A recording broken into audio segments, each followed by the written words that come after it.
ঐক্যবদ্ধ আন্দোলনে আমরা রত ছিলাম। এই সরকারের এই ফ্যাসিবাদের পতনের লড়াইয়ে অত্যন্ত সাহসী এবং কার্যকর ভূমিকা পালন করেছে 12 দলীয় জোট।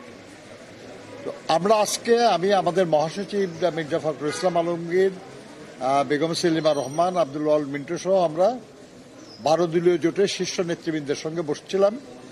আমরা দেশের বিদ্যমান রাজনৈতিক অবস্থা, অর্থনৈতিক অবস্থা, জনগণের নানা সমস্যা ইত্যাদি নিয়ে আমরা মত বিনিময় করেছি।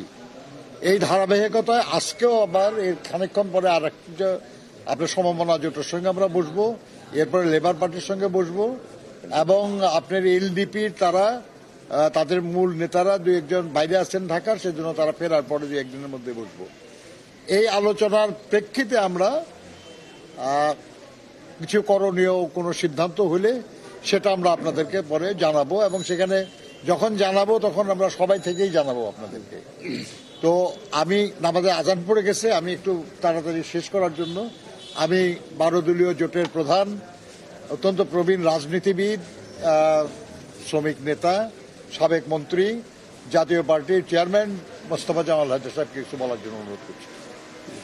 ঠিক আছে, একটু দাঁড়ান, আমি 1 মিনিট। বিসমিল্লাহির রহমানির রহিম। 12 দলীয় জোটের নেতৃবৃন্দ এবং বিএনপির স্ট্যান্ডিং কমিটির সম্মানিত সদস্য জনাব নজরুল ইসলাম খান, উপস্থিত সাংবাদিক বন্ধুগণ, আসসালামু আলাইকুম।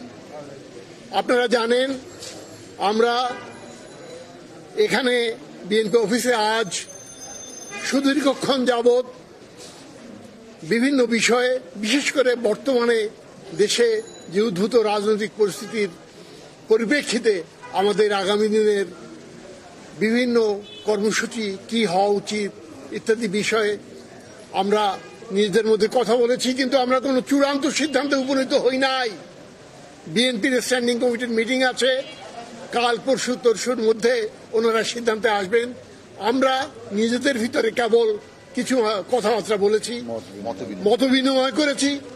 সাংবাদিক বন্ধুগণ, আপনাদের কাছে আমি শুধু বিনীতভাবে এই কথাটুকুই বলতে চাই যে 12 দলীয় জোট এবং বিএনপি এবং দেশের ফ্যাসিবাদ বিরোধী যে রাজনৈতিক শক্তিসমূহ দীর্ঘদিন যাবৎ যে আন্দোলন করে এসেছে, আমাদের সেই আন্দোলনের এবং সেই ঐক্যের প্রয়োজনীয়তা ফুরিয়ে যায় নাই।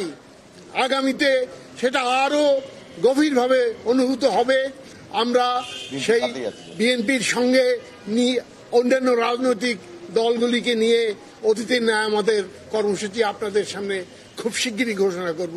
আপনাদের সকলকে ধন্যবাদ। আসসালামু আলাইকুম। হয়তো দেশের বর্তমান অদ্ভুত পরিস্থিতি এইগুলিই বলেছি। ঠিক আছে।